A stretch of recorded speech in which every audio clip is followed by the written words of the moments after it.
Josué, chapitre 11. Jabin, roi de Hatsor, ayant appris ces choses, envoya des messagers à Jobab, roi de Madon, au roi de Shimron, au roi d'Akshaph, au roi qui était au nord dans la montagne, dans la plaine au midi de Kinéret, dans la vallée, et sur les hauteurs de Dor à l'occident, aux Cananéens de l'Orient et de l'Occident, aux Amoréens, aux Hétiens, aux Phéréziens, aux Jébusiens dans la montagne, et aux Héviens au pied de l'Hermon dans le pays de Mitzpa.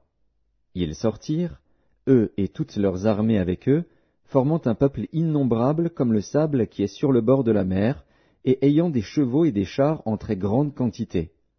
Tous ces rois fixèrent un lieu de réunion, et vinrent camper ensemble près des eaux de Mérom, pour combattre contre Israël.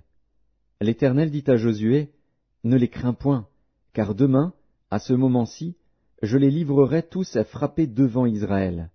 Tu couperas les jarrets à leurs chevaux, et tu brûleras au feu leurs chars. » Josué, avec tous ses gens de guerre, arriva subitement sur eux près des eaux de Mérom, et ils se précipitèrent au milieu d'eux. L'Éternel les livra entre les mains d'Israël. Ils les battirent et les poursuivirent jusqu'à Sidon-la-Grande, jusqu'à Misréphoth-Maïm, et jusqu'à la vallée de Mitzpa vers l'Orient. Ils les battirent, sans en laisser échapper aucun. Josué les traita comme l'Éternel lui avait dit, il coupa les jarrets à leurs chevaux, et il brûla leurs chars au feu. À son retour, et dans le même temps, Josué prit Hatsor, et frappa son roi avec l'épée. Hatsor était autrefois la principale ville de tous ses royaumes. On frappa du tranchant de l'épée, et l'on dévoua par interdit tous ceux qui s'y trouvaient, il ne resta rien de ceux qui respiraient, et l'on mit le feu à Hatsor. Josué prit aussi toutes les villes de ses rois et tous leurs rois, et il les frappa du tranchant de l'épée, et il les dévoua par interdit, comme l'avait ordonné Moïse, serviteur de l'Éternel. Mais Israël ne brûla aucune des villes situées sur des collines, à l'exception seulement de Hatsor, qui fut brûlée par Josué. Les enfants d'Israël gardèrent pour eux tout le butin de ces villes et le bétail, mais ils frappèrent du tranchant de l'épée tous les hommes, jusqu'à ce qu'ils les eussent détruits, sans rien laisser de ceux qui respiraient. Josué exécuta les ordres de l'Éternel à Moïse, son serviteur, et de Moïse à Josué. Il ne négligea rien de tout ce que l'Éternel avait ordonné à Moïse.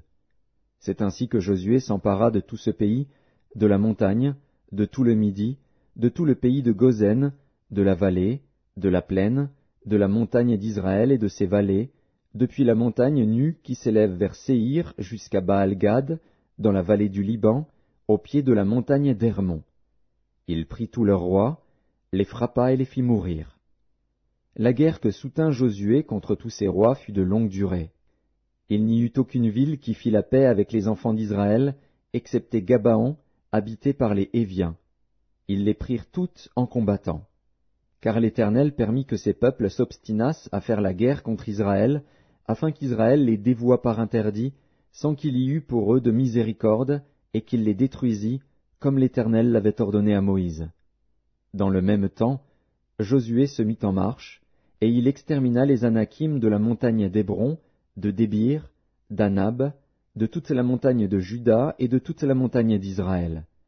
Josué les dévoua par interdit, avec leurs villes. Il ne resta point d'Anakim dans le pays des enfants d'Israël. Il n'en resta qu'à Gaza, à Gath et à Asdod. Josué s'empara donc de tout le pays, selon tout ce que l'Éternel avait dit à Moïse. Et Josué le donna en héritage à Israël, à chacun sa portion, d'après leurs tribus. Puis, le pays fut en repos et sans guerre.